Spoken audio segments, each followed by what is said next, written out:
আসসালামু আলাইকুম, আশা করি ভালো আছেন। আজকে আমরা পড়াশোনা করব ফ্রেজ এবং ক্লজ নিয়ে। এই টপিকটাকে ভালো সংখ্যক শিক্ষার্থী ভয় পেয়ে থাকে। অন্যদিকে আমি মনে করি যদি কেউ নাউন, অ্যাডজেক্টিভ, অ্যাডভার্ব বুঝতে পারে তার পক্ষে noun, phrase, clause, adjective, phrase, clause, adverb, phrase, clause বোঝা খুব সহজ হবে। এবং আমি আপনাকে বলবো একটু মনোযোগ দিয়ে শেষ অবধি আমার ক্লাসটা করেন। ফ্রেজ ক্লজের উপর আপনি বস হয়ে যাবেন ভাই। এখানে অনেক জটিল পয়েন্ট আছে, বাট যদি আপনি নাউন, অ্যাডজেক্টিভ, অ্যাডভার্বের বেসিক পয়েন্ট বুঝেন এটাতে খুব সহজ মনে হবে ইনশাআল্লাহ। চলেন ভাই শুরু করি। আমি শুরুতে আপনাকে একটা পয়েন্ট দেখাবো, ফ্রেজ আর ক্লজের পার্থক্য। আপনি দেখতে পাচ্ছেন লেখা আছে I know how to read, এটাকে আমি বলছি ফ্রেজ। অলমোস্ট সেম টাইপের কথা I know how he reads, এটাকে আমি বলছি ক্লজ। দেখেন হাউ টু রিড কে বলছি ফ্রেজ, আর হাউ হি রিডস এটাকে বলছি ক্লজ। কেন বলছি আমি আরো সহজ ভাষায় বোঝাবো। দেখেন ভাই, ফ্রেজ বলার কারণ হলো আপনি ফ্রেজ আর ক্লজের একটা কম্বিনেশন আছে, মানে মিল আছে। মিলটা হলো ভাই ফ্রেজ এবং ক্লজে আমরা একাধিক শব্দ পাই। আমি লিখেছি পাশাপাশি, দেখেন ফ্রেজে এ গ্রুপ অফ ওয়ার্ডস, ক্লজও কিন্তু এ গ্রুপ অফ ওয়ার্ডস। এবং 2 নম্বর যে পয়েন্টটা লিখেছি এটা খুব জোর জিনিস। ফ্রেজে আপনি সাবজেক্ট আর ভার্বের, ফাইনাইট ভার্বের কম্বিনেশন পাবেন না, অন্যদিকে ক্লজে অবশ্যই সাবজেক্ট আর ফাইনাইট ভার্বের কম্বিনেশন পাবেন। এটা হলো ফ্রেজ আর ক্লজের কোর পার্থক্য। মানে আপনি আন্ডারলাইন করা একটা বাক্যাংশকে ফ্রেজ বলবেন নাকি ক্লজ বলবেন, এটা চিহ্নিত করার সহজ উপায় হলো আপনি দেখেন এখানে ফাইনাইট ভার্ব আছে কিনা, সাবজেক্ট আছে কিনা। নাই কিন্তু ভাই, টু রিডটাকে কি আপনি ফাইনাইট ভার্ব বলবেন? না। নিশ্চয়ই আপনি এই পয়েন্টটা জানেন ফাইনাইট ভার্ব আর নন ফাইনাইট ভার্বের পার্থক্য, তাই না? ফাইনাইট ভার্ব হলো এমন ভার্ব, ফর এক্সাম্পল আমি বললাম I read to pass the exam, বাকিটা লিখলাম না। দেখেন এই রিডটাকে আমি বলছি ফাইনাইট ভার্ব। কেন বলছি ভাই ফাইনাইট ভার্ব? কারণ রিড ভার্বটাকে দেখে আমি বলতে পারছি বাক্যটা কোন টেন্সে আছে। আমি আমার ভাষায় বলি, মানে যেই ভার্বটা দেখে আপনি বলতে পারবেন পুরো বাক্যটা কোন টেন্সে আছে, ওই ভার্বটাকে আপনি বলবেন ফাইনাইট ভার্ব। অন্যদিকে আপনি টু পাস এটারও তো ভার্ব বলবেন, বাট এটা দেখে বলতে পারবেন বাক্যটা কোন টেন্সে আছে, পারছেন না। এটা আমরা বলছি নন ফাইনাইট ভার্ব। তার মানে হলো আপনি ফ্রেজ বলবেন কেমনে, দেখবেন সেখানে সাবজেক্ট আর ফাইনাইট ভার্বের মিশ্রণ নাই। অন্যদিকে আন্ডারলাইন করা একটা বাক্যাংশকে আপনি ক্লজ বলবেন কেমনে, দেখবেন ভাই সেখানে সাবজেক্ট ফাইনাইট ভার্বের মিশ্রণ আছে। কথা ক্লিয়ার ভাই? এটার আরেকটু সহজ ভাষা আপনাকে আমি দেখাবো এখন। আসেন দেখেন ভাই, অ্যাটেনশন দেন আমাকে। লিখেছি ওয়ার্ডস আর পাওয়ারফুল। আমাদের কথা খুব পাওয়ারফুল, জানি আমাদের প্রত্যেকটা শব্দ কিন্তু পাওয়ারফুল। আপনার আমার একটা ছোট্ট কথায় একজন মানুষ হতাশ হয়ে যেতে পারে, আবার আপনার একটা হাসিতে, আপনার ছোট্ট মোটিভেশনাল একটা শব্দের কারণে একজন মানুষ হয়তো হতাশা কাটিয়ে ভালো কিছু করে ফেলতে পারে। ফলে আমরা আমাদের একটু সুন্দর হাসি মাখা কথা অথবা সুন্দর একটা পজিটিভ ওয়ার্ড একজন মানুষের জীবনের অনেক সমস্যা কাটায় দিতে পারে। কিন্তু আসেন, ওয়ার্ডস শব্দটা ভাই একটা শব্দ, সহজ কথা। ইউর ওয়ার্ডস এটার আমরা বলছি একটা ফ্রেজ। হোয়াট ইউ সেই এটার আমরা বলছি একটা ক্লজ। দেখেন ভাই, ওয়ার্ডস শব্দটা একটা শব্দ, ইউর ওয়ার্ডস এটা একটা ফ্রেজ। কেন? দেখেন এটার ভিতরে আপনি কিন্তু সাবজেক্ট ফাইনাইট ভার্বের মিশ্রণ পাচ্ছেন না। থার্ড অংশে দেখেন হোয়াট ইউ সেই, এটা আপনি বলছেন ক্লজ, কারণ এখানে সাবজেক্ট ফাইনাইট ভার্ব পাচ্ছেন, সাথে একটা ক্লজ মার্কারও কিন্তু পাচ্ছেন। এবার আসেন এরপরে, রিডিং ইজ অ্যামিউজিং। আসেন, রিডিং ইজ অ্যামিউজিং, এই রিডিংটাকে আপনি নিশ্চয়ই একটা সিঙ্গেল ওয়ার্ড বলবেন। রিডিং বুকস এটা আপনি বলবেন ফ্রেজ, এবং that reading books is amusing পুরোটাকে আপনি বলবেন ক্লজ। কারণ তো বুঝছেন, এটাতে ফ্রেজ বলছেন কারণ সাবজেক্ট ফাইনাইট ভার্বের মিশ্রণ নাই, এটাতে ক্লজ বলছেন সাবজেক্ট ফাইনাইট ভার্ব অবশ্যই আছে, ক্লজ মার্কার যুক্ত অবস্থায় আছে। তাহলে আমি মনে হয় ফ্রেজ আর ক্লজের এই ছোট্ট পার্থক্য বোঝাতে পারছি ভাই। ফ্রেজে আপনি সাবজেক্ট ফাইনাইট ভার্ব একসাথে পাবেন না, আর ক্লজে অবশ্যই পাবেন। ওকে, এবার আপনারা আমি একটা কুইজের মতো দিব। আমি এখানে 6টা বাক্য লিখছি। হ্যাঁ, আপনি আমারে বলতে হবে, প্রত্যেক বাক্য আন্ডারলাইন করা আছে বাক্যাংশে, আপনি বলতে হবে like the soup being hot, এটা কি ফ্রেজ নাকি ক্লজ। এরকম যেখানে যেখানে আন্ডারলাইন করা আছে এটা কি ফ্রেজ নাকি ক্লজ। 6টা বাক্য আছে, আপনি 1 মিনিট সময় নেন পজ করে, আপনি বলবেন এই আন্ডারলাইন করা পার্টটা কি ফ্রেজ নাকি ক্লজ। দেন আমি তো আপনার বোঝা দিবই, খাতায় লিখতে পারেন অথবা আপনার মতো আপনি ভাবেন।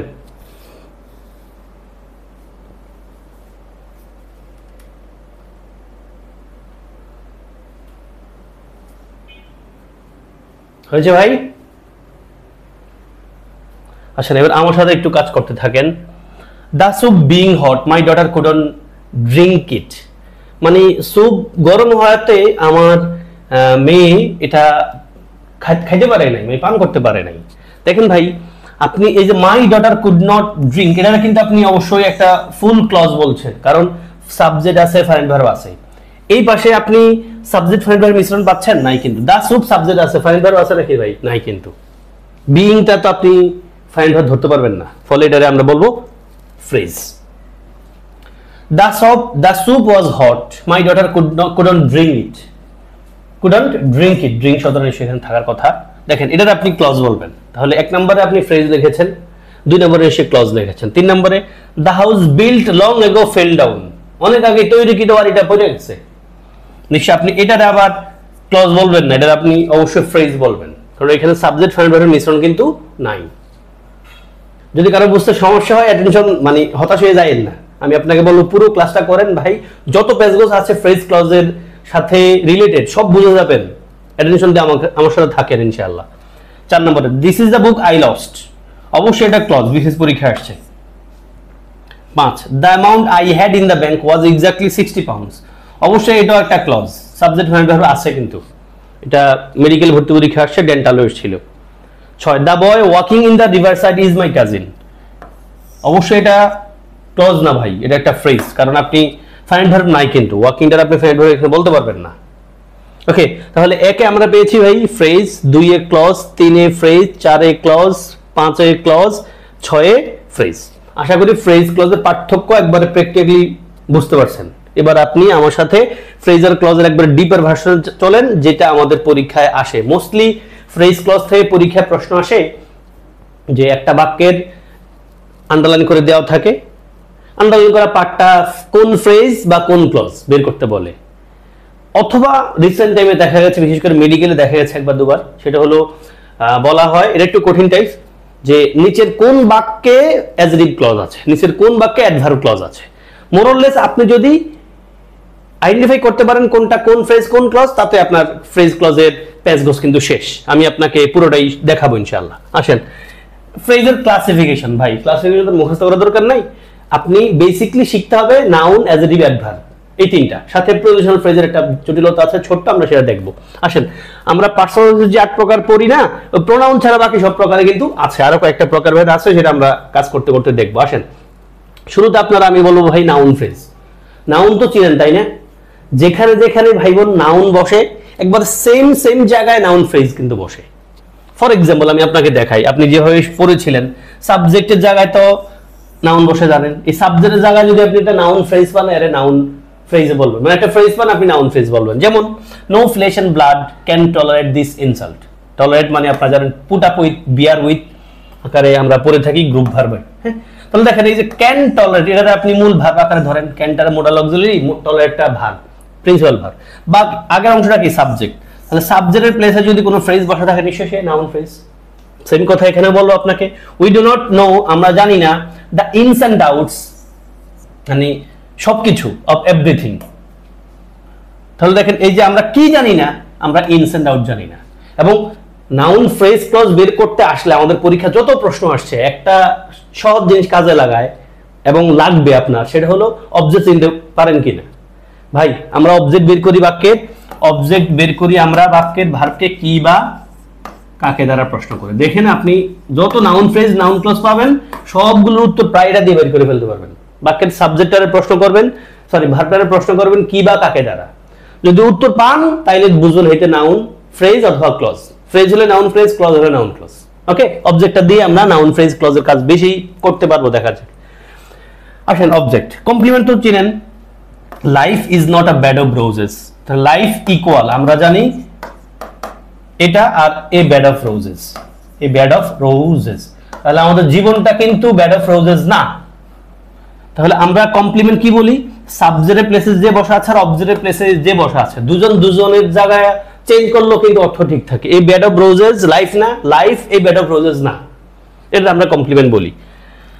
এবং কমপ্লিমেন্টের আরেকটা সহজ বিষয় আমি আপনাদেরকে নাউনের ক্লাসে নিশ্চয়ই বলেছিলাম, লাইক ধরেন আমি বললাম আই এম ফাইজ, আই এম ফাইজ, আমার নাম ধরেন ফাইজ, এখন আই এম ফাইজ, এই এমটা কিন্তু, এই ফাইজটা কিন্তু ভাই কমপ্লিমেন্ট। বলুন স্যার অবজেক্ট না ভাই? এখানে অবজেক্ট বলতে পারছেন না, কারণ কি জানেন তো? কারণ আই এম ফাইজ আর এটার পাশাপাশি আরেকটা বললে আপনারা বুঝে যাবেন। আমি বললাম যে হি ইজ, না হি ইজ তো না, করিম, আচ্ছা আই নো ফাইজ, এভাবে লিখি আই নো ফাইজ, আমি ফয়েজের চিনি, আমার এক স্টুডেন্ট আছে নামও ফয়েজ।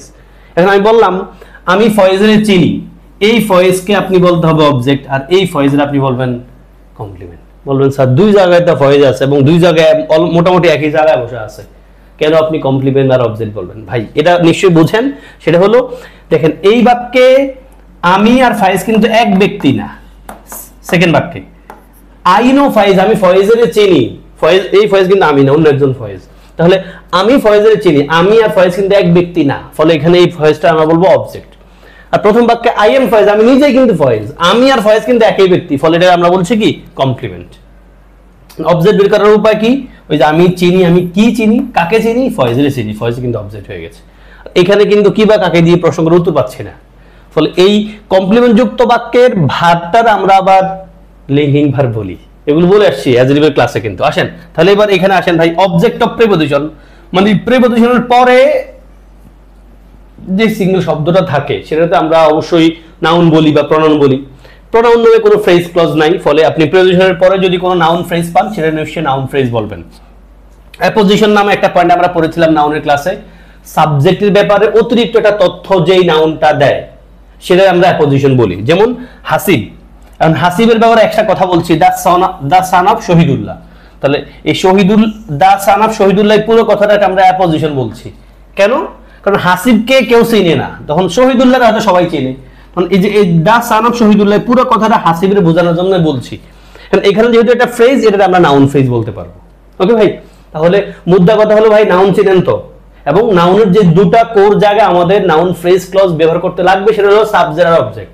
সাবজেক্টের প্লেসে বসে আপনি নাউন ফ্রেজ বলবেন, অবজেক্ট জায়গায় বসে আপনি নাউন ফ্রেজ বলবেন। এবং অবজেক্টের সবচেয়ে কার্যকরী উপায়টা, আমাদের পরীক্ষা যত প্রশ্ন আসছে সেটা কি ভাই, বাক্যের ভাবকে কি বা কাকে দ্বারা প্রসঙ্গের উত্তর পাবেন, তখন দেখেন অবজেক্ট, এবং অবজেক্টের জায়গায় যদি ফ্রেজ পান নাউন ফ্রেজ বলে দিবেন। ওকে, বলে দিবেন, আন্দাজে তো না, অবশ্যই আমি দেখাবো আপনাকে। এবার এখন অ্যাডজেক্টিভ ফ্রেজ। অ্যাডজেক্টিভ শব্দের অর্থ কি যেন বুঝাইছিলাম ভাই? ইয়েস, সেটা একটু ছোট্ট করে বলি ভাই। অ্যাডজেক্টিভ মানে হলো নাম বিশেষণ। অ্যাডজেক্টিভ নাম মানে কি? নাম বিশেষণ, মানে অ্যাডজেক্টিভ বিশেষিত করে নামকে, মানে নাউনকে বা প্রোনাউনকে, এটা আমরা জানি। অ্যাডজেক্টিভ মূলত বিশেষিত করে কাকে? নাউনকে বা প্রোনাউনকে। তার মানে হলো কোনো শব্দকে, কোনো ফ্রেজকে বা কোনো ক্লজকে যদি আমরা অ্যাডজেক্টিভ বলতে চাই, অবশ্যই দেখবেন ওই অ্যাডজেক্টিভটার আগে বা পরে একটা নাউন প্রোনাউন আছে। সেম কথা, আপনি অ্যাডজেক্টিভ ফ্রেজ যদি কাউরে বলতে চান, অ্যাডজেক্টিভ ক্লজ যদি কাউরে বলতে চান, দেখবেন ভাই নাউন প্রোনাউন আছে আগে পরে। দেখেন এই কাজটা করি। অ্যাডজেক্টিভ চিনেন তো, অ্যাডজেক্টিভ ফ্রেজও চিনেন। The person living on the floor is very poor, এই আন্ডারলাইন করা অংশটা আমরা অ্যাডজেক্টিভ ফ্রেজ বলছি। কেমনে বলছি ভাই? আন্দাজে না, এই লাইং অন দ্য ফ্লোর কথাটা পার্সনের ব্যাপারে বলা হয়েছে। The person lying on the floor, মানে ফ্লোরে শুয়ে থাকা ব্যক্তিটা খুব গরিব। তাহলে এই যে লাইং অন দ্য ফ্লোর, এই কথাটা কিন্তু আপনি কার ব্যাপারে বলছি? নাউনের ব্যাপারে বলছি। তার মানে অ্যাডজেক্টিভ যদি কোনো ফ্রেজকে বা ক্লজকে বা কোনো শব্দকে বলতে হয়, আমরা দেখব এই অ্যাডজেক্টিভটার আগে বা পরে একটা নাউন প্রোনাউন থাকবে। সহজ হিসাব দেখেন, শি হ্যাজ নাইস লুকিং আইজ। দেখেন এই আইজ এন্ড হেয়ার, এই কথাটা কার ব্যাপারে বলা হয়? এই কথা, এই যে নাইস লুকিং আইজ, এই কথাটা বলা হয়েছে কিন্তু ওই আইজ আর হেয়ারের ব্যাপারে। আ উইমেন, বিশেষ পরীক্ষার প্রশ্ন, a women with a veil over her body approach the doctor, ডাক্তারের কাছে গিয়েছিলেন। তাহলে দেখেন এই যে with a veil over her body, এই কথাটা কিন্তু ভাই উইমেনের ব্যাপারেই বলা হচ্ছে। Watching the video they became surprise, video দেখে তারা সারপ্রাইজ হয়েছে। যে ওয়াচিং দ্য ভিডিও, এই ভিডিও দেখছে কে? দে, মানে প্রোনাউন রে মডিফাই করছে কিন্তু এটা। দেখেন the building established by Biswas builders is amazing, এই যে এস্টাবলিশ বাই বিশ্বাস বিল্ডার্স, এই কথাটা কার ব্যাপারে বলা হয়েছে ভাই? বিল্ডিং এর ব্যাপারে। যে বিল্ডিংটা বানাইছিল বিশ্বাস বিল্ডার্সে, মানে বিশ্বাস বিল্ডার্সের দ্বারা তৈরিকৃত বাড়িটা অ্যামেজিং। তাহলে দেখেন আপনি দেখলেন যে আন্ডারলাইন করা সবগুলো অংশকেই, মানে lying on the floor, nice looking, with a veil over her body, তারপরে watching the video, establish by Biswas builders, সবগুলোকে আমরা অ্যাডজেক্টিভ ফ্রেজ বলছি। কেমনে বলছি ভাই? আগে পরে নাউন প্রোনাউন আছে। দেখেন নাউন আছে, নাউন আছে, নাউন আছে, প্রোনাউন আছে, নাউন আছে। এটা হলো আপনি নাউন, অ্যাডজেক্টিভ ফ্রেজ আর অ্যাডজেক্টিভ ক্লজ চেনার উপায়টা। অ্যাডজেক্টিভ ক্লজের কথা আবার একটু ছোট্ট করে বলবো, অলমোস্ট রিপিট হবে। এবার আমি অ্যাডভার্বে চলে আসছি। অ্যাডভার্ব কেমনে বুঝাইছিলাম ভাই আপনাকে? বেসিক। অ্যাডভার্ব মানে ক্রিয়া বিশেষণ। অ্যাডভার্ব কারে বিশেষিত করে? অ্যাডভার্ব বেসিকলি বিশেষিত করে ভার্বকে, আর অনেকের করতে পারে বাট মূলত করে ভার্বকে। তাহলে অ্যাডভার্ব, ফ্রেজ এবং ক্লজ বের করে ফেলতে পারো নই আমার কথা দিয়ে। অ্যাডভার্ব আমরা কেমন জন্য চিনি ভাই? বাক্যের ভার্বকে কখন, কোথায়, কিভাবে, কতটুকু, কতবার দিয়ে প্রশ্ন করে উত্তর পাইলে সেটা অ্যাডভার্ব। সেম কাজ এখানে আপনি পাবেন, অ্যাডভার্বিয়াল ফ্রেজ ক্লজ। ওকে, আসেন। যেমন শি ওয়েলকাম মি, সে আমার ওয়েলকাম করছে 5 বছর আগে। এটা একটা অ্যাডভার্ব তো, এবং অ্যাডভার্বিয়াল ফ্রেজ বলবো এখন। She welcome me at her house, তার বাড়িতে আমার দাওয়াত দিছে। তাহলে এটা অবশ্যই কি একটা অ্যাডভার্বিয়াল ফ্রেজ। তারপর ইন এ পোলাইট ওয়ে, কিভাবে দাওয়াত দিছে? খুব নম্রভাবে ওয়েলকাম করছে, খুব নম্রভাবে। এটা একটা অ্যাডভার্বিয়াল ফ্রেজ। তার মানে বাক্যের ভার্বকে কখন, কোথায়, কিভাবে, কতটুকু, কতবার দিয়ে প্রশ্ন করে উত্তর পাইলে আমরা অ্যাডভার্ব পাইতাম, সিঙ্গেল ওয়ার্ড। সেম কথা ভাই, এবার যদি ফ্রেজের হয় অ্যাডভার্বিয়াল ফ্রেজ বলবো, ক্লজ হলে অ্যাডভার্বিয়াল ক্লজ বলবো। আসেন, ভার্বাল ফ্রেজ নামে একটা ফ্রেজ আছে ভাই। এটা খুব বেশি প্যাসের কিছু না, এটা গ্রুপ ভার্ব আকারে আমরা পড়ে থাকি। যেমন এই যে গেভ আপ, ত্যাগ করা, লুক ফর, খোঁজা, পুট অফ, খুলে ফেলা, put off your shoes before entering the room. হ্যাঁ, এটা প্যাস নাই, পরীক্ষায়ও আসে না। প্রিপোজিশনাল ফ্রেজটা দেখে পরীক্ষায় প্রশ্ন দেখা যায়, অ্যাটেনশন দিয়ে এখানে। প্রিপোজিশনাল ফ্রেজের দুটো পয়েন্ট অফ ভিউ আছে। প্রথমটা ডাইরেক্ট, সেকেন্ডে একটু বোঝাবুঝির বিষয় আছে। দেখেন, স্টার্টিং এবং এন্ডিং দুটাই প্রিপোজিশন দিয়ে, এটা আমরা প্রিপোজিশনাল ফ্রেজ বলি। মানে প্রিপোজিশনাল ফ্রেজ প্রিপোজিশন দিয়ে শুরু হয় এবং শেষ হয়। মানে প্রিপোজিশন দিয়ে শুরু হয়েছে, শেষ হয়েছে, আপনি প্রিপোজিশনাল ফ্রেজ বলে ফেলবেন। যেমন he was absent on account of illness, prepositional phrase. Raihan stood in front of me, prepositional phrase. I am here on behalf of my brother, prepositional phrase. তারপরে প্রিপোজিশনাল ফ্রেজ শুরু হয় এবং শেষ হয় প্রিপোজিশন দিয়ে। এটা হলো অ্যাবসলিউট। ধরে অ্যাবসলিউট না, একটা পয়েন্ট আছে কি ভাই? সেটা প্রিপোজিশন দিয়ে শুরু হয়েছে কিন্তু শেষ হয়েছে নাউন দিয়া। এমন হইলে প্রিপোজিশনাল ফ্রেজ হইতেও পারে, আবার নাও হইতে পারে, বা করেক্টর দেখে পড়তে হবে। যেটা লিখেছি ভাই, নট অ্যাবসলিউট। প্যারা নিয়ে না, আমি এখনই বুঝাই দিব। আসেন, হি ইজ ওয়েটিং, সে অপেক্ষা করছে। সে কিসের জন্য অপেক্ষা করছে? আমরা কিন্তু একটা কি পাচ্ছি? প্রিপোজিশনাল ফ্রেজ পাচ্ছি। ইয়েস, হি ইজ ওয়েটিং, সে অপেক্ষা করছে, এটা আমরা প্রিপোজিশনাল ফ্রেজ বলছি। প্লিজ ট্রাই টু থিঙ্ক, চিন্তা করো, মানে প্লিজ দয়া করে, ট্রাই চেষ্টা করো, টু থিঙ্ক চিন্তা করতে, আউট অফ বক্স মানে ক্রিয়েটিভলি চিন্তা করে বলছে। তাহলে এটার আমরা প্রিপোজিশনাল ফ্রেজ বলছি। প্রিপোজিশন দিয়ে শুরু হয়েছে, নাউন দিয়ে শেষ হয়েছে, এটাকে আমরা আপাতত প্রিপোজিশনাল ফ্রেজ বলছি। এখন প্রিপোজিশন দিয়ে শুরু হয় এবং নাউন দিয়ে শেষ হইলে প্রিপোজিশনাল ফ্রেজ না কখন, সেটাও আমি দেখাবো। তাহলে দুইটা কথা বললাম ভাই, প্রিপোজিশন দিয়ে শুরু হয়ে প্রিপোজিশন দিয়ে শেষ হলে আমরা প্রিপোজিশনাল ফ্রেজ বলছি নিশ্চিত।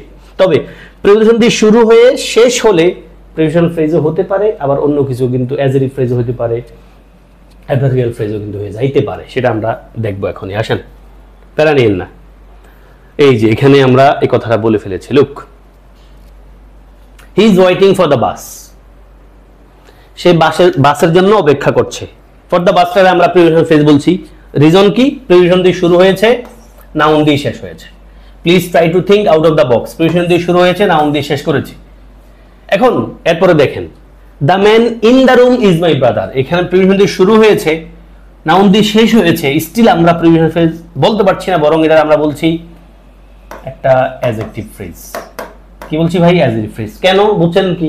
অ্যাডজেক্টিভ ফ্রেজ বুঝাইছি এই জন্য আগেই। অ্যাডজেক্টিভ ফ্রেজ যদি আপনি কাউরে বলতে হয়, দেখবেন তার আগে পরে একটা নাউন প্রোনাউন আছে। এই যে ইন দ্য রুম কথাটা কিন্তু ম্যানের ব্যাপারে বলা হচ্ছে। দ্য ম্যান মানুষটা, ইন দ্য রুম রুমে থাকা, রুমে থাকা ব্যক্তিটা আমার বাবা। তাহলে এই যে ইন দ্য রুম কথাটা কিন্তু ম্যানের ব্যাপারে বলা হচ্ছে, ফলে এটা adjective phrase. The girl in blue is my cousin, এটা রাজশাহী ইউনিভার্সিটিতে এসেছিল। মানে গ্রিন ব্লু পরিহিত মেয়েটা আমার কাজিন। তাহলে যে ইন ব্লু দেখেন, প্রিপোজিশন নাউন দিয়ে এবং প্রিপোজিশন দিয়ে শুরু, নাউন দিয়ে শেষ। তারপর এটা আমরা কিন্তু ভাই প্রিপোজিশনাল ফ্রেজ বলছি না, বরং অ্যাডজেক্টিভ ফ্রেজ বলছি আগেন। কারণ দ্য গার্লের ব্যাপারেই এই ইন গ্রিন কথাটা বলছে, মানে সরি ব্লু পরিহিত মেয়েটা আমার কাজিন। তারপর আসেন, he is a man of friendly nature, এটারও আমরা অবশ্যই আবার প্রিপোজিশনাল ফ্রেজ বলছি না, বরং আমরা অ্যাডজেক্টিভ ফ্রেজ বলছি। কারণ কি? হি ইজ আ ম্যান, সে একজন ব্যক্তি। এই ম্যানটা কেমন টাইপের, এই ম্যানের বিস্তারিত মানে বিবরণ দিচ্ছে। অফ ফ্রেন্ডলি নেচার মানে বন্ধু সুলভ, প্রিপোজিশনাল ফ্রেজ। তারপর আসেন, the book on the table is mine, preposition দিয়ে শুরু হয়েছে, নাউন দিয়ে শেষ হয়েছে, তা সত্ত্বেও আমরা অ্যাডজেক্টিভ ফ্রেজ বলছি, কারণ ভাই অন দা টেবিল কথাটা বুকের ব্যাপারে বলা হচ্ছে।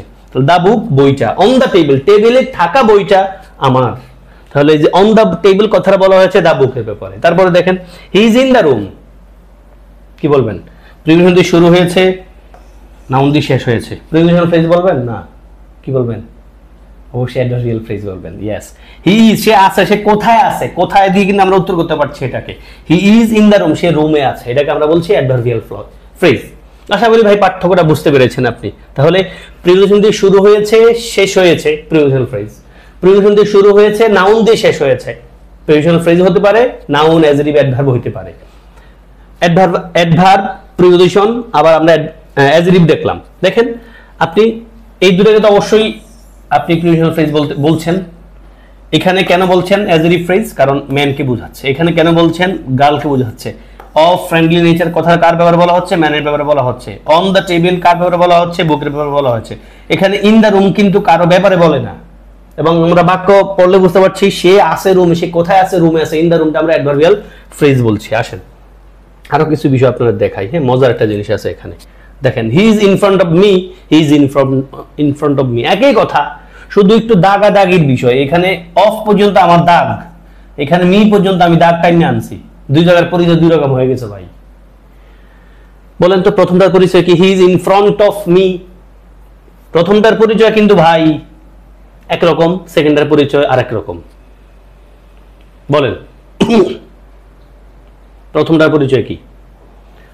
প্রথমটার পরিচয় অবশ্যই প্রিপোজিশনাল ফ্রেজ, তাই না? ইয়েস, প্রিপোজিশন দিয়ে শুরু হয়েছে, প্রিপোজিশন দিয়ে শেষ হয়েছে।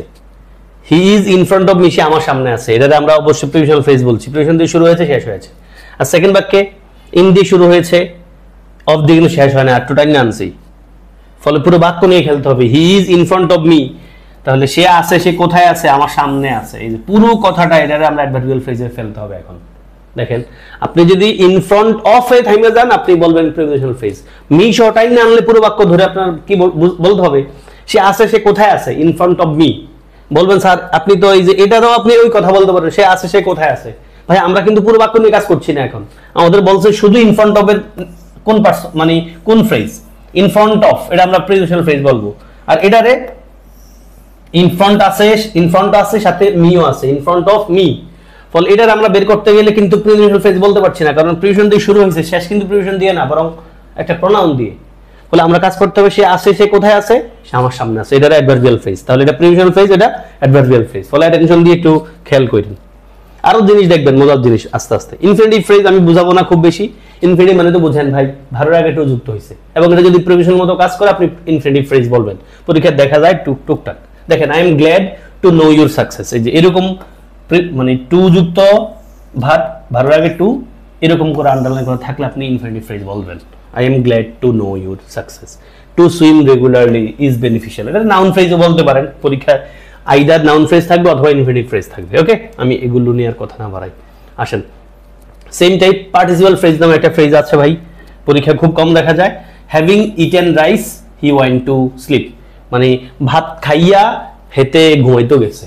তাহলে এই যে হ্যাভিং ইটেন রাইস, এটা আমরা কি বলছি ভাই? Participle phrase. We found the broken chair, আমরা পেয়েছিলাম ভাঙা চেয়ারটা, মানে ভেঙে গেছে আমরা চেয়ার, এটা আমরা পার্টিসিপাল ফ্রেজ বলতে পারি। পরীক্ষা খুব কম দেখা যায়, এগুলো আপনি দেখবেন। পার্টিসিপাল নিশ্চয় চেনেন, আমি পার্টিসিপাল জেরান পার্টিসিপাল ক্লাসে ডিটেল বুঝাইছি, আজকাল সেটা নিয়ে আলাপ না মারি। আসেন ক্লজে আমরা চলে আসি ভাই। আপনি বুঝছেন নি তিনটা জিনিস এই পর্যন্ত? নাউন, অ্যাডজেক্টিভ, অ্যাডভার্ব ফ্রেজ বুঝছেন। প্রিপোজিশনের একটা ভেজাল বুঝাইছি, আশা করি এটা বুঝে গেছেন। এবার আমরা সেম কথা আবার বলবো, তারপরে দেখবেন কয়েকটা জটিল পয়েন্ট আছে, সেগুলো আপনি সহজে বুঝে গেছেন। মানে মানুষজন জটিল বলে, আপনার কাছে জটিল মনে হইতে হয়তো এতদিন, আপনি দেখলে দেখবেন কত সহজ একটা জিনিস। ক্লজ মানে কি? ক্লজ মানে বুঝাইছি, সাবজেক্ট ফাইন্ড ভার্বের মিশ্রণ থাকবে। আসেন ভাই, ক্লজের যে জিনিসটা আমাদের জানা দরকার হয়, ক্লজ তিন প্রকার। প্রিন্সিপাল ক্লজ, সাবঅর্ডিনেট ক্লজ, এটার অন্য একটা নাম হলো ভাই ডিপেন্ডেন্ট ক্লজ। কোঅর্ডিনেট ক্লজ, অন্য নাম হলো ইন্ডিপেন্ডেন্ট ক্লজ। তাহলে প্রিন্সিপাল ক্লজ হলো এমন ক্লজ যে ক্লজটা স্বাধীনভাবে অর্থ প্রকাশ করতে পারে, আমরা জানি। আর সাবঅর্ডিনেট ক্লজ যেটা, এটা কিন্তু ভাই প্রিন্সিপাল ক্লজের সহায়তা ছাড়া চলতে পারে না। যেমন I know who you are, এই যে আই নো কথাটা স্বাধীন বাক্য, হু ইউ আর কথাটা কিন্তু পরাধীন, মানে সাবঅর্ডিনেট ক্লজ। তাহলে ক্লজ মার্কার যুক্ত যে পার্টটা এটাকে আমরা বলি সাবঅর্ডিনেট ক্লজ। এখন আমাদের স্টুডেন্টদের বড় একটা অংশ কি করে, এই যে এগুলো মুখস্থ করে আনফরচুনেটলি, এবং আমিও লিখছি বোঝানোর স্বার্থে। দেখেন সাবঅর্ডিনেট ক্লজ মার্কার কোনগুলো, WH ওয়ার্ড, এবং WH ওয়ার্ড দিয়ে কিন্তু আপনি আমাদের পরীক্ষার কাজ চালা দিতে পারবেন ভাই। মানে who, what, when, where, how many, how much, how often, এগুলো দিয়ে মোটামুটি হয়ে যায়, সাথে দ্যাট। তো আপনি সাবঅর্ডিনেট ক্লজ মার্কার মুখস্থ না করে আপনি আইডিয়াটা বুঝেন। সাবঅর্ডিনেট ক্লজ মার্কার মানে সাবঅর্ডিনেট ক্লজ যেটা, সেটা স্বাধীনভাবে অর্থ প্রকাশ করতে পারে না। যেমন আই নো, আমি জানি হু ইউ আর, সে যে বা সে কে। এখন আপনি এই যে হু ইউ আর বাক্যাংশ যেটা, এটা আপনি সাবঅর্ডিনেট ক্লজ বলছেন, সাবঅর্ডিনেট ক্লজ মার্কারও আছে, আপনি দেখবেন এটা কিন্তু একা একা অর্থ প্রকাশ করতে পারে না। যদি এটার সাথে এটা যোগ করে দেয় তখন দেখবেন অর্থ ক্লিয়ার। আই নো, আমি জানি, হু ইউ আর, তুমি যে। সেম ইউ নো, এটা principal clause, why you come here, এটা কিন্তু সাবঅর্ডিনেট ক্লজ। একসাথে বললে দেখবেন অর্থ ক্লিয়ার হয়ে যায়। তাহলে সাবঅর্ডিনেট ক্লজ মার্কার কয়েকটা বললাম আমরা, তবে বেসিকলি আপনি পরীক্ষার কাজ চালাই দিতে পারবেন WH ওয়ার্ড দিয়ে, যেগুলো আছে what, when, where, how many, how much, how often এবং দ্যাট দিয়ে। আর কোঅর্ডিনেট ক্লজ মার্কার নিশ্চয়ই বুঝেন ভাই, এবং সাবঅর্ডিনেট ক্লজ মার্কার যুক্ত বাক্যটা কিন্তু আমরা কমপ্লেক্স সেন্টেন্স বলতে পারি ভাই। মানে কমপ্লেক্স সেন্টেন্সে বলতে পারি কি, এই যে I know who you are, you know why you come here, এটা কিন্তু মানে কমপ্লেক্স সেন্টেন্স। আর কোঅর্ডিনেটিং ক্লজ মার্কার, কোঅর্ডিনেট মানে কি বলতে পারি আমরা, এই যে কোঅর্ডিনেট ক্লজ অথবা ইন্ডিপেন্ডেন্ট ক্লজ, যেমন he is rich but he is dishonest, he is dishonest. দেখেন এখানে এই যে বাট দিয়ে যুক্ত আছে, বাট দিয়ে দুই পাশে দুটো স্বাধীন বাক্য থাকবে, এটা আমরা বলছি কি কোঅর্ডিনেট ক্লজ। মানে সাবঅর্ডিনেট ক্লজ যেটা সেটা একা একা অর্থ প্রকাশ করতে পারবে না, প্রিন্সিপাল ক্লজের সহায়তা নিবে। আর কোঅর্ডিনেট ক্লজ যেটা ভাই, এটা দুই পাশ আলাদা স্বাধীন, মাঝে একটা কোঅর্ডিনেটিং কনজাংশন বসবে, এবং আমরা এই যে কোঅর্ডিনেটিং কনজাংশন যুক্ত যে বাক্যটা সেটা আমরা ডাইরেক্ট কম্পাউন্ড সেন্টেন্স কই, তাই না? দেখেন হি ইজ রিচ, এটা একটা স্বাধীন বাক্য, হি ইজ ডিসঅনেস্ট, এটা একটা স্বাধীন বাক্য। বাট সাবঅর্ডিনেট ক্লজের মার্কার ক্লজ মানে সাবঅর্ডিনেট ক্লজ যেটা, সেটা কিন্তু আপনি স্বাধীনভাবে অর্থ প্রকাশ করতে পারে না। বেসিক কথা। এবার আমরা যেখানে যাব আসলে আমাদের পরীক্ষার কাজ, কাজটা হলো মূলত এই যে এই সাবঅর্ডিনেট ক্লজ আবার ভাই তিন প্রকার, এটাই আমাদের পরীক্ষার মূল কাজ ফ্রেজ ক্লজের অ্যাঙ্গেলে। আসেন সেটা আমরা নিয়ে একটু কথা আগাই। তিন প্রকার ভাই, কি কি? Noun, adjective, adverb. Noun, adjective, adverb. তাহলে সাবঅর্ডিনেট ক্লজ তিন প্রকার, নাউন, অ্যাডজেক্টিভ, অ্যাডভার্ব। নাউন তো চিনেন, যা বুঝাইছি ফ্রেজের সময় ভাই তাহাই, আর কিছু না নতুন করে। যেমনটা আমরা এখানেও দেখেন বলছি আবার, who has broken the rules and regulation will be punished. এই পুরোটা একটা ক্লজ, কার? এই যে উইল শব্দটা। দেখেন উইল শব্দটা আমাদের ভার্ব, ভার্বের আগে কে বসে ভাই? সাবজেক্ট বসে। তাহলে সাবজেক্টের প্লেসে যদি একটা ক্লজ বসে, এটা আপনি নাউন ক্লজ বলবেন না? সেম অবজেক্ট, আই নো, আমি জানি, আমি কি জানি? যা সে করে, যা সে করে। তাহলে আমি কি দিয়ে প্রশ্নের উত্তর পাই, সেটা আমরা বলবো object. Complement, object of preposition, আগের কথাই। ওকে ভাই? অ্যাডজেক্টিভ নিয়ে আমি সেম টাইপের কথাই বলবো ভাই। অ্যাডজেক্টিভ ক্লজ বলতে হলে আপনি দেখবেন অ্যাডজেক্টিভ ক্লজের আগে পরে নাউন প্রোনাউন আছে, না থাকলে হবে না সে। দেখেন I know the boy who went there, এই যে হু ওয়েন্ট দেয়ার কথাটা কার ব্যাপারে বলা হচ্ছে? দা বয়ের ব্যাপারে বলা আছে। দেখেন the boy who reads more will get chance, যে ছেলেটা বেশি বড় সে চান্স পাবে। এই যে হু রিডস মোর কথাটা কিন্তু দা বয়ের ব্যাপারে বলা হচ্ছে। The book which I bought is lost, যে বইটা আমি কিনছিলাম সেটা হারাই গেছে। দেখেন এই যে উইচ আই বট কথাটা বলা হয়েছে দা বুকের ব্যাপারেই, বলে অবশ্যই এটা কি অ্যাডজেক্টিভ ক্লজ। অ্যাডভার্বের কথা আবার বলবো নতুন করে, কি আর বলবো ভাই, ওই কথাটাই, কখন, কোথায়, কিভাবে, কতটুকু, কেন, শর্ত, মানে শর্তযুক্ত বাক্য যেগুলো আছে না, তারপর তুলনাযুক্ত বাক্য, তুলনা, এই যে দেন দিয়ে, এগুলো সব আপনি আকারে বলবেন, অ্যাডভার্বিয়াল ক্লজ বলবেন। হ্যাঁ, দেখেন হি উইল গো দেয়ার, এটা আমরা অ্যাডভার্ব বলি, অ্যাডভার্ব বলি। এই অ্যাডভার্ব যেখানে হয়, অ্যাডভার্বিয়াল ফ্রেজ সেখানে হয়, অ্যাডভার্বিয়াল ক্লজ সেখানেই হয়। পার্থক্য শুধু সিঙ্গেল ওয়ার্ড হলে অ্যাডভার্ব, ফ্রেজ হলে অ্যাডভার্বিয়াল ফ্রেজ, ক্লজ হলে অ্যাডভার্বিয়াল ক্লজ। দেখেন স্ট্রাইক দ্য আয়রন, আঘাত করো লোহাটারে যখন এটা গরম। কখন আঘাত করব? যখন গরম। তাহলে দেখেন এটা কিন্তু একটা অ্যাডভার্ব, মানে অ্যাডভার্বিয়াল ক্লজ বলছে এখন, যেহেতু ক্লজ আকারে বসে আছে। মানে ঝোপ বুঝে খুব মারো। ইউ ক্যান গো, তুমি যাইতে পারো, যেথায় তোমার যাইতে মন চায়। তাহলে কোথায় যাব? যেথায়। আমরা বাক্যের ভার্বকে প্রশ্ন করতে পারছি কোথায় দিয়ে। হি রিডস, সে পড়ে, সে কেন পড়ে? হাউ হি ওয়ান্টস, মানে সে কিভাবে পড়ে? যেভাবে সে পড়তে চায়, তার যেভাবে পড়তে মন চায়। কিভাবে দিয়ে প্রশ্নের উত্তর পাইছি। হি রিডস, সে পড়ে, কতটুকু পড়ে? As much as she can, যতটুকু সে পারে, অ্যাডভার্বিয়াল ক্লজ। কারণ ফলাফল বুঝালে আপনি অ্যাডভার্বিয়াল ক্লজ বলবেন। তারপরে শর্তযুক্ত বাক্যগুলোকে কি বলবেন? শর্তযুক্ত বাক্য, যে ইফ দিয়ে বাক্য, এটা কিন্তু ভাই সাবঅর্ডিনেট ক্লজ নিশ্চয়ই জানেন। সাবঅর্ডিনেট ক্লজের আন্ডারে কোন ক্লজ? অবশ্যই অ্যাডভার্বিয়াল ক্লজ, পরীক্ষা আসছে মেডিকেলে। এবার আসেন, আমি নাউন অ্যাডজেক্টিভ অ্যাডভার্ব ক্লজের পার্থক্য বলে ফেলছি, এবার আপনি একসাথে দেখেন। আমি উত্তরও লিখে রাখছি, আপনার হলো বুঝার কাজ। আমি একটা করে আপনারা বলি, দেখেন ভাই প্রথম বাক্যে I know that he is honest, আমরা এটা নাউন ক্লজ বলছি। কেন বলছি নাউন ক্লজ? দেখেন ভাই, আই নো, আমি জানি বা আমি চিনি, আমি জানি যে সে সৎ। তাহলে আমি কি জানি? দেখেন আমরা কি দিয়ে প্রশ্ন করি? আমি জানি, আমি কি জানি? আমি জানি যে সে সৎ। তাহলে আই নো, আমি জানি, আমি কি জানি, কি দিয়ে প্রশ্ন করে উত্তর পাইছি, আমরা এটা বলবো কি? Noun clause. এরপর বাক্য আসেন, আই নো দা ম্যান, দেখেন আই নোর পর আমি এটা দা ম্যান যোগ করে দিছি, ফলে বুঝছেন that swam in the river, এই কথাটা কিন্তু ভাই অবশ্যই একটা অ্যাডজেক্টিভ ক্লজ। কারণ কি? That swam in the river কথাটা বলা হয়েছে দা ম্যানের ব্যাপারে।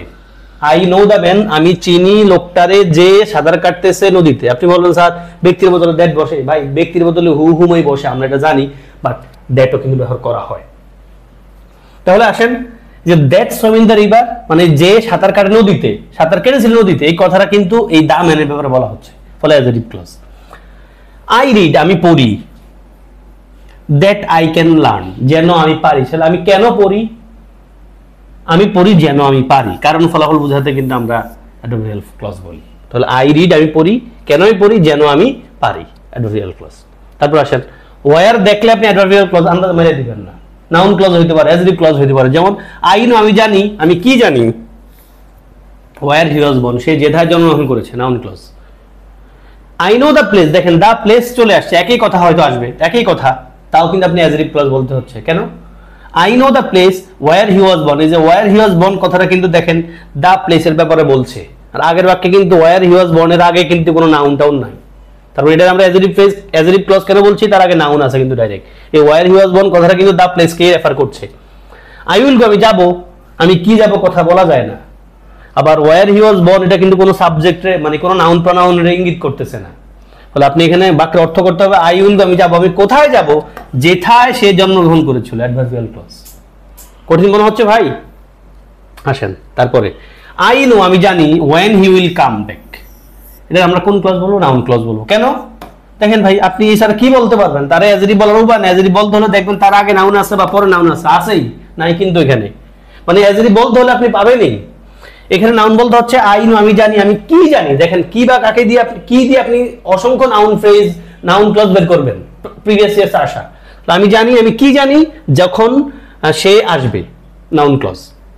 আই নো দ্য টাইম, দেখেন দা টাইম চলে আসছে ভাই, দা টাইমের ব্যাপারেই এখন এই কথাটা বলছে। I know the time when he will come back, যখন সে আসবে। তাহলে এই যে when he will come back এই কথাটা কিন্তু বলছে দা টাইমের ব্যাপারে। দা টাইমটা কিন্তু একটা নাউন ফ্রেজ, এটা নাউন ফ্রেজ, তার নাউন কিন্তু আছে। তাহলে এই দা টাইমের ব্যাখ্যা দিচ্ছে when he will come back. আমি জানি, আই নো দ্য টাইম, আমি সময়টা জানি, যখন সে আসবে। এই যে যখন সে আসবে কথা কিন্তু দা টাইমের ব্যাপারে বলছে, adjective clause. I will go, আমি যাব, আমি কি যাব বলা যায় না। এবং এটার এই ওয়েন হি কামস এর আগে পরে কোনো নাউন প্রনাউন আছে? নাই। ফলে আমি যাব, আমি কোথায় যাব? যেথায় হি, ওয়েন হি কামস, যখন সে আসবে। মানে আই উইল গো, আমি যাব যখন সে আসবে। কখন যাব? যখন সে আসবে, অবশ্যই অ্যাডভার্বিয়াল ক্লজ। বুঝছেন তো ভাই? ইয়েস। আসেন আমি প্র্যাকটিসে করাবো, তখন দেখবেন ইনশাআল্লাহ এগুলো নিয়ে কারো ভেজালাত থাকবে না। এবার আসেন, I no why he looks so happy, I know the reason why he is so happy. একই কথা বলছি, শুধু একটা ছোট্ট শব্দ অ্যাড করছি। আই নো, আমি জানি, আমি কি জানি? আমি জানি যেই কারণে হেতে খুব সুখী, খুশি। তাহলে আই নো, আমি কি জানি, কি দিয়ে প্রশ্নের উত্তর পাইছি, বলে noun clause. I know the reason why he is so happy, দেখেন ভাই এই why he is so happy adjective clause বলছে, কারণ দেখেন নাউন আছে। অ্যাডজেক্টিভ ফ্রেজ ক্লজ বলতে হলে দেখবেন তার আগে নাউন আছে বা পরে নাউন আছে। আর আপনি নাউন বের করবেন, দেখবেন কি বা কাকে দিয়ে, কি দিয়ে প্রশ্নের উত্তর পাবেন। আর অ্যাডভার্ব বের করার উপায় তো বললাম, ওই যে কখন, কোথায়, কিভাবে, কতটুকু, কারণ, ফলাফল, শর্ত, তুলনা। উই নো, আমরা জানি, হু ডিড দিস, কে এটা করছে বা যে এটা করছে। দেখেন আমরা কি জানি? যে এটা করছে, ফলে এটা noun clause. We know the person, আমরা চিনি ওই লোকটারে যে এটা করছে। দেখেন এই যে হু ডিড দিস কথাটা কিন্তু দ্য পারসনকে রেফার করছে, বিধায় adjective clause. Which is better is known to all, যেটা ভালো সেটা সবাই জানা, এটা তেমনি বুঝছেন ভাই। ইজ হলো ভার, ভার আগে বসে সাবজেক্ট, ফলে নিশ্চয় নাউন ক্লজ। এখানে this is the book which is good for us, এটা হলো সেই বইটা যেটা আমাদের সবার জন্য ভালো। এই কথাটা কিন্তু বুকের ব্যাপারে বলা হচ্ছে, ফলে অ্যাডজেক্টিভ ক্লজ। কঠিন জিনিস ভাই? নিশ্চয়ই না। আসেন এবার আমি মোটামুটি নাউন, ফ্রেজ, ক্লজ, মানে নাউন, অ্যাডজেক্টিভ, অ্যাডভার্ব, এই তিনটা ফ্রেজ, ক্লজ, আইডেন্টিফিকেশন বুঝাই ফেলছি। এবার আপনার একটা পয়েন্ট আমরা অ্যাটেনশন দিব, সেটা খুব সহজ, পরীক্ষায় দেখা যায় ভাই, সব জায়গায় দেখা যায়। সেটা হলো এমবেডেড কোশ্চেন। নাম শুনছেন নিশ্চয়ই, এমবেডেড কোশ্চেন, মানে সরাসরি প্রশ্ন না, একটু গেথে আছে এর ভিতরে কোশ্চেন।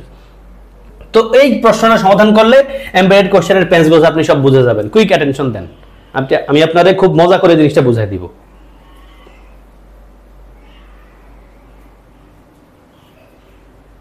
উত্তর কি লিখবেন? আচ্ছা ভাই আমি একটা কোর কথা বলি আপনারে, হ্যাঁ এই কথাটা জানেন নিশ্চয়ই। আপনি যদি কোনো বাক্যে একটা ক্লজ মার্কার পান, হ্যাঁ সিএম লিখলাম, ক্লজ মার্কার পান, অবশ্যই বাক্যে দুটা ফাইনাইট ভার্ব থাকবে ভাই। কথাটা খুব দামি কথা, আবার বলি, যদি কোনো বাক্যে একটা ক্লজ মার্কার থাকে বা লিখেন, অবশ্যই বাক্যে দুটা ফাইনাইট ভার্ব থাকবে। উল্টা কথা বলা যায়, যদি কোনো বাক্যে দুটা ফাইনাইট ভার্ব থাকে, অবশ্যই বাক্যে আপনি একটা ক্লজ মার্কার পাবেন। তার মানে একটা ক্লজ মার্কার থাকলে অবশ্যই দুটা ফাইনাইট ভার্ব থাকবে, অথবা যদি দুটা ফাইনাইট ভার্ব থাকে অবশ্যই একটা ক্লজ মার্কার থাকবেই। কথা ক্লিয়ার? এক। এরপরে আপনি এই জিনিসটা নিশ্চয়ই বুঝেন যে I know who you are, বলেন I know who you are, এটা তো একটা কথা। তারপরে আসেন, আমি যদি আপনার প্রশ্ন করি তুমি কে, ইংলিশ কি? Who are you, who are you. দেখেন ভাই, হু আর ইউ, তুমি কে, এখানে হুটা কি ডাব্লিউএইচ কোশ্চেন নাকি ক্লজ মার্কার? বলেন। অবশ্যই ক্লজ মার্কার না ভাই, ক্লজ মার্কার না, এটা একটা WH question. Yes, WH question indicative sentence, বুঝতে পারছেন? তারপর অক্সিলারি ভার্ব আছে। তার মানে আমরা এটা জানি, আমরা জানি মানে ডাব্লিউএইচ কোশ্চেনের পরে অক্সিলারি চলে আসে। এবার অক্সিলারি আকারে আসুক অথবা প্রিন্সিপাল আকারে আসুক, মানে ডাব্লিউএইচ কোশ্চেনের পরে সরাসরি অক্সিলারি চলে আসছে। এটা হলো আমাদের নরমাল ইন্ডিকেটিভ সেন্টেন্সের প্যাটার্ন। এখন খেয়াল করবেন, যে ডাব্লিউএইচ ওয়ার্ডগুলো দিয়ে আমরা ডাব্লিউএইচ কোশ্চেন বানাই, সেম ডাব্লিউএইচ ওয়ার্ডগুলো দিয়েই আবার ক্লজ মার্কার আমরা বানাতে পারি। খেয়াল রাখেন এই কথাটা, যে ডাব্লিউএইচ কোশ্চেন অবশ্যই বাক্যের শুরুতেই বসে। ডাব্লিউএইচ কোশ্চেন কখনো বাক্যের মাঝে বসে না ভাই। বাক্যের মাঝে যদি কখনো ডাব্লিউএইচ কোশ্চেন পান, মানে ডাব্লিউএইচ ওয়ার্ড, এই ডাব্লিউএইচ কোশ্চেনগুলোর মতো ডাব্লিউএইচ ওয়ার্ডগুলো পান, ধরে নেবেন সে ক্লজ মার্কার। আবার বলি কথা দুইটা, এক নম্বর হলো একটা বাক্যে যদি একটা ক্লজ মার্কার থাকে, দুইটা ফাইনাইট ভার্ব থাকবে ভাই। উল্টা কথাটা হলো দুইটা ক্লজ মার্কার, দুইটা ফাইনাইট ভার্ব থাকলে অবশ্যই ক্লজ মার্কার থাকবেই। আর এখানে কি বললাম, ডাব্লিউএইচ ওয়ার্ডের পরে ডাব্লিউএইচ ওয়ার্ড যেগুলো, এদেরকে আমরা ক্লজ মার্কারও বলতে পারি, আবার ডাব্লিউএইচ কোশ্চেনও বলতে পারি। ডাব্লিউএইচ কোশ্চেন আকারে বসলে তারপর সরাসরি কি থাকবে, অক্সিলারি বসবে, এবং ডাব্লিউএইচ কোশ্চেন অবশ্যই বাক্যের শুরুতে বসে। আর ডাব্লিউএইচ ওয়ার্ড গুলোই যদি বাক্যের মাঝে বসে, ধরে নেবেন এতে কিন্তু আর ডাব্লিউএইচ কোশ্চেন না, সে ক্লজ মার্কার। এবং খেয়াল রাখবেন, ক্লজ মার্কারের পর সরাসরি সাবজেক্ট বসবে ভাই। এই হুটাই যদি বাক্যের মাঝে বসে, তখন তারপর কিন্তু আর বসতে পারবে না, আর তারপর ডাইরেক্ট সাবজেক্ট চলে আসবে। ওকে, আসেন খেলায় খেলেন এবার আমার এই কথা দুইটা ধরে। এক, I know who you are, আমরা আগে চেক করি এই বাক্যে ভার্ব আছে দুইটা, ভার্ব আছে দুইটা, তার মানে ক্লজ মার্কার একটা ঠিক আছে, এই হুটা কিন্তু ক্লজ মার্কার এখানে কারেক্ট এক দৃষ্টিভঙ্গিতে। সেকেন্ড দৃষ্টিভঙ্গিতে ভুল, ভু যেহেতু বাক্যের মাঝে, তার মানে এই হুটা ডাব্লিউএইচ কোশ্চেন না বরং ক্লজ মার্কার, ফলে আর লেখা যাবে না, ইউ আসতে হবে, ফলে বাদ। বিনয় বাক্য আসেন, I know who you are, yes, no একটা ভার্ব আর একটা ভার্ব, ক্লজ মার্কার একটা আছে, অবশ্যই ঠিক আছে, এবং এটা ক্লজ মার্কার, এই জন্য সাবজেক্ট আছে, তার মানে বাক্যটা অবশ্যই ঠিক আছে। তবে উত্তর এখন এটা না, আর একটু হতে পারে।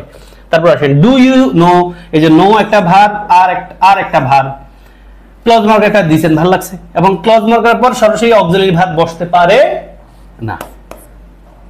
Do you know who you are, আমরা এখানে নো পাচ্ছি, আর পাচ্ছি, ক্লজ মার্কার এটা পাচ্ছি, ঠিক আছে, এবং এটা যে ক্লজ মার্কার নিশ্চিত বুঝছি, কারণ বাক্যের মাঝে বসা আছে, তারপর সাবজেক্ট থাকবে, অবশ্যই ঠিক আছে। তবে এই বাক্যটা ভুল, কারণ কি, বাক্যটা যদি ইন্ডিকেটিভ মুড দিয়ে শুরু হয়, শেষ হতে করবে ইন্ডিকেটিভ মুড দিয়ে, তাই না, নাই বিধায় এই বাক্যটাও ভুল। তাহলে এই নাম্বারটা রেশিও ঠিক আছে, দুইটা ফাইনাইট ভার্ব আছে, একটা ক্লজ মার্কার আছে, ক্লজ মার্কার পর সরাসরি সাবজেক্ট আছে, তার মানে এটাও কারেক্ট। তার মানে উত্তর হচ্ছে বি প্লাস ই, কোথায় আছে, এফ নাম্বার উত্তর। বুঝছেন ভাই বাংলা কথা?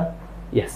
তার মানে কোন বাক্যে একটা ক্লজ মার্কার থাকলে আপনি সহজেই ওই বাক্যে দুই ফাইনাইট ভার্ব পাবেন ভাই, এবং ডাব্লিউএইচ কোশ্চেন বাক্যের মাঝে বসে না, ডাব্লিউএইচ ওয়ার্ডগুলো বাক্যের মাঝে দেখলে এদেরকে ক্লজ মার্কার ভাববেন, ক্লজ মার্কারের পর সরাসরি কি থাকবে, সাবজেক্ট থাকবে। এটা হলো মূল জিনিস ভাই। ওকে, কত প্রশ্ন আসে ভাই, অসংখ্য প্রশ্ন আসে। তবে একটা কথা একটু খেয়াল রাখেন, নতুন করে পরীক্ষা দেখা যায়, বিশেষ পরীক্ষার প্রশ্ন আসছে মডার্ন গ্রামার অনুসারে ফাইনাইট ক্লজে ফাইনাইট ভার্ব অবশ্যই থাকবে। যেমন when I am tired I tend to make mistakes। Non finite ক্লজে নন ফাইনাইট ভার্ব থাকে, দেখেন সাবজেক্ট এবং ফাইনাইট ভার্ব থাকে না, এরা সাবঅর্ডিনেট ক্লজ। যেমন এই যে food will last longer if kept in an air tight container. এই যে ইফ কেপ যেটা আছে না, এটা কিন্তু সাবঅর্ডিনেট ক্লজ, সাবঅর্ডিনেট ক্লজ।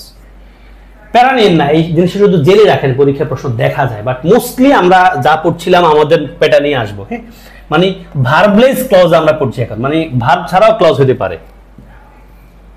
এই যে এটা হলো একবারে মূল কথা, আসলে যেটা বলতে চাইছি সেটা হলো ভার্বলেস ক্লজের সাবজেক্ট এবং ভার্বই থাকে না, ভার্বলেস ক্লজে ভার্বও থাকে না, সাবজেক্টও থাকে না। যেমন when young, পরীক্ষার প্রশ্ন আসছে, বাক্যগুলো পরীক্ষার প্রশ্ন আসছে বিধে দেখাচ্ছে, আদারওয়াইজ দেখাইতাম না। when young chimpanzees are easily trained, তাহলে এটা হলো আমাদের প্রিন্সিপাল ক্লজ। প্রিন্সিপাল ক্লজ তো প্রিন্সিপাল থাকবেই, এটাই আমরা ওখানে বলছি, প্রিন্সিপাল ক্লজ তো ঠিকঠাক থাকবেই। মানে সাবঅর্ডিনেট পার্টে আপনি সাবজেক্ট ভার্ব কিছু হইতেন না, তারপর সে সাবঅর্ডিনেট ক্লজ। এই যে দেখেন when young, when young, তো when young কথার মধ্যে ছিল when they are young অথবা when they were young, যেহেতু প্রেজেন্ট টেন্স আছে এখানে প্রেজেন্ট টেন্স থাকবে। তাহলে এই যে when they are young এর পরিবর্তে ওনারা শুধু when young বলেন, এটা আমরা বুঝে নিতে হবে। when out he carries an umbrella with him, মানে যখন সে বাইরে যায় তখন সে নেয়। when out মানে কি, when he is out, এটা সেন্স দিয়ে বুঝে নিতে হবে। when in Rome do as the Romans do or the Pope does, দেখেন when you are in Rome, তাহলে এই বাক্যটা বুঝে নিতে হয় আর কি। এটা আমরা বলছি কি ভার্বলেস ক্লজ, পরীক্ষা দেখা যায়, এই জন্য আমরা দেখলাম এটা। এই যে পরীক্ষা আসছে দেখেন দুইটা পক্ষ, আপনি একটু বুঝে করতে হবে। কি লিখবো আমরা, when young, যখন তারা young, chimpanzees are easily trained. Then কি লিখবো এখানে, glasses can correct most sun side defects in healthy age, healthy eyes. আমরা নিশ্চয় ইয়েস, এই নাম্বারটা লিখবো। when well fitted মানে ভার্বলেস, ভার্ব নাই কিন্তু আমরা নরমালি ক্লজে ভার্ব পাই, এটাই আমরা শুরু থেকে দেখে আসছি। ভার্বলেস ক্লজ নামে একটা পয়েন্ট আছে, এটা রাখবো আর কি, যেন আসলে আমরা একবার না বলি যে স্যার এটা তো ভুল প্রশ্ন দিয়েছেন। ঠিক আছে ভাই, আচ্ছা নোমিনাল দ্যাট ক্লজ, এটা নিয়ে ছোট্ট করে কথা বলবো। নোমিনাল দ্যাট ক্লজ মানে কি, নোমিনাল মানে তো ভাই সাবজেক্ট, খেয়াল করেন নোমিনাল মানে কিন্তু সাবজেক্ট, আর দ্যাট মানে দ্যাট থাকবে, ক্লজ মার্কার আকারে দ্যাট থাকবে, এটা নোমিনাল দ্যাট ক্লজ বলি। তো নোমিনাল দ্যাট ক্লজ মানে হলো যে ক্লজটা সাবজেক্টের প্লেসে বসা থাকবে। নোমিনাল দ্যাট ক্লজ হলো, সংজ্ঞা মুখস্থ করেন না, আমার কথা শুনি না। নোমিনাল দ্যাট ক্লজ হলো ওই ক্লজ যে ক্লজটা সাবজেক্টের প্লেসে বসা থাকবে বাক্যে এবং ক্লজ মার্কার আকারে দ্যাট থাকবে, এটা আমরা নোমিনাল দ্যাট ক্লজ বলি। কেমন? আর নোমিনাল দ্যাট ক্লজের ভার্ব সবসময় সিঙ্গুলার থাকে, এটা আজীবন জানেন আপনারা। যদি কোনো একটা বাক্য মানে যদি কোনো একটা পুরো ক্লজ একটা ভার্বের সাবজেক্ট হয় তখন ওই ভার্বটা সিঙ্গুলারই হয়, তাই না? এটা সাবজেক্ট ভার্ব এগ্রিমেন্টের সব আপনারা দেখেছেন। আসেন তাহলে আপনার এখন কাজ হলো এই প্রশ্নের উত্তরটা করা, আগের সেই সূত্রটা ধরে পারবেন? আমার সাথে চিন্তা করেন। দেখেন ভাই আমরা দেখছি দ্যাট, তবে খেয়াল করেন দ্যাট দেখলে আন্দাজে ক্লজ মার্কার ভাববেন না, দ্যাট কিন্তু ডিটারমিনার হইতে পারে, দ্যাট কিন্তু প্রনাউন হইতে পারে। আসেন দ্যাটটা যে ক্লজ মার্কার কেমনে বুঝবো আমরা? দ্যাট ক্লজ মার্কার আকারে বসা আছে, দেখেন এই যে এক ফাইনাইট ভার্ব আছে, ফাইনাইট ভার্ব আছে, দুইটা ফাইনাইট ভার্ব আছে। বাক্যে যদি একটা ক্লজ মার্কার থাকে অবশ্যই দুইটা ফাইনাইট ভার্ব থাকবে, ফলে এই বাক্যটা কারেক্ট ধরতে পারি আমরা। ইট ইজ দ্যাট, দেখেন ইজ একটা ফাইনাইট ভার্ব, নিড একটা ফাইনাইট ভার্ব, ইজ একটা ফাইনাইট, তিনটা ফাইনাইট ভার্ব আছে। তিনটা ফাইনাইট ভার্ব থাকলে তো আপনি একটা ক্লজ মার্কার দিয়ে চালাতে পারবেন না ভাই। আমরা বলছিলাম দুটা ফাইনাইট ভার্ব থাকলে একটা লাগবে ক্লজ মার্কার, আর যদি তিনটা ফাইনাইট ভার্ব হয় তাহলে ক্লজ মার্কার অবশ্যই দুইটা লাগবে।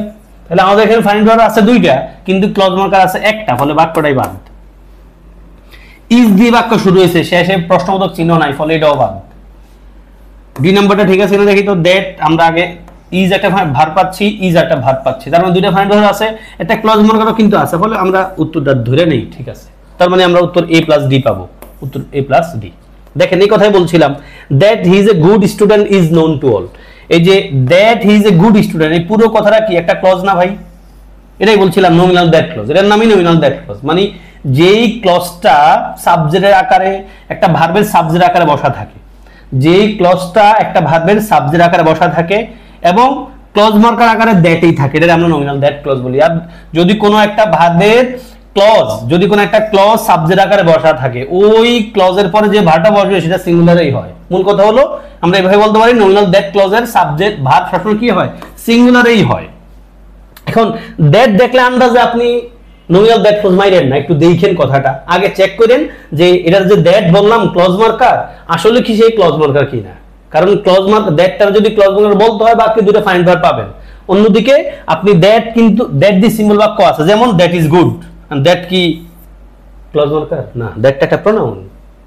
দ্যাটে যায় কোন একটা জিনিস আছে, ধরেন একটা কলম নিয়ে কথা বলতেছিলাম, হঠাৎ করে বলছি দ্যাট ইজ গুড, অসুবিধা নাই, ওই কলমের পরিবর্তে দ্যাটটা বুঝাইছি। আবার দেখেন দ্যাট বুক ইজ গুড, ওই বইটা ভালো, তাহলে এখানে দ্যাটটা কিন্তু একটা ডিটারমিনার, আমরা এখানে অ্যাডজেক্টিভ আকারে বলবো। ওকে ভাই, তাহলে আমরা কি বললাম, নমিনাল শব্দটা কিন্তু একটা অ্যাডজেক্টিভ, নমিনাল শব্দটা পার্সোনাল দৃষ্টিকোণ থেকে একটা অ্যাডজেক্টিভ, এবং নমিনাল শব্দটা আসছে কোথা থেকে, নাম থেকে, আর নামটা কি হয়, সাবজেক্ট হয়। মানে এটা আমি আপনাদের বোঝানোর জন্য বলছিলাম, নমিনাল শব্দটা একটা অ্যাডজেক্টিভ, তাহলে নমিনাল শব্দটার সাবজেক্ট কি, নেম, নাউন হলো নেম।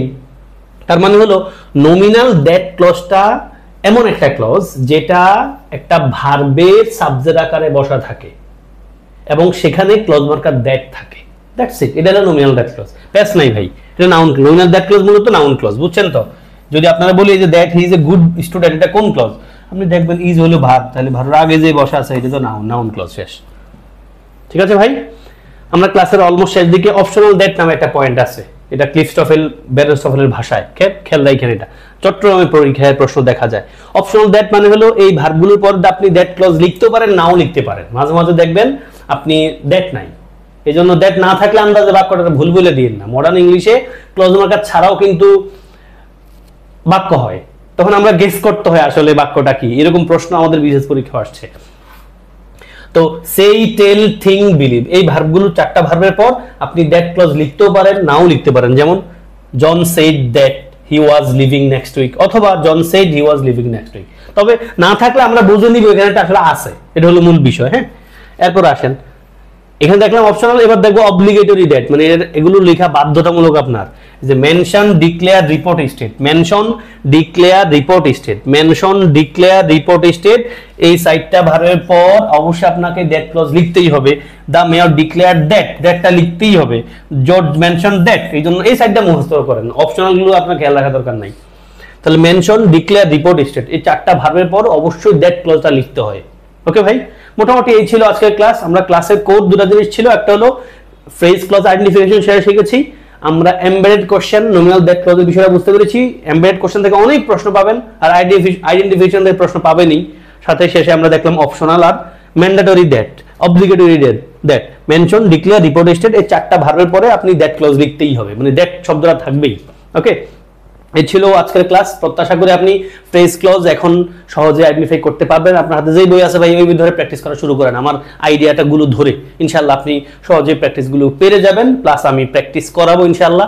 তখন দেখবেন ফ্রেজ ক্লজ আইডেন্টিফিকেশন, তারপরে এই যে এমবেডেড কোশ্চেন নিয়ে যত মানে পেজগুলো আছে, এগুলো খুব সহজ হয়ে গেছে আপনার জন্য। ভালো থাকবেন, আমাকে অবশ্যই আপনার দোয়া রাখবেন। আসসালামু আলাইকুম ওয়া রাহমাতুল্লাহ।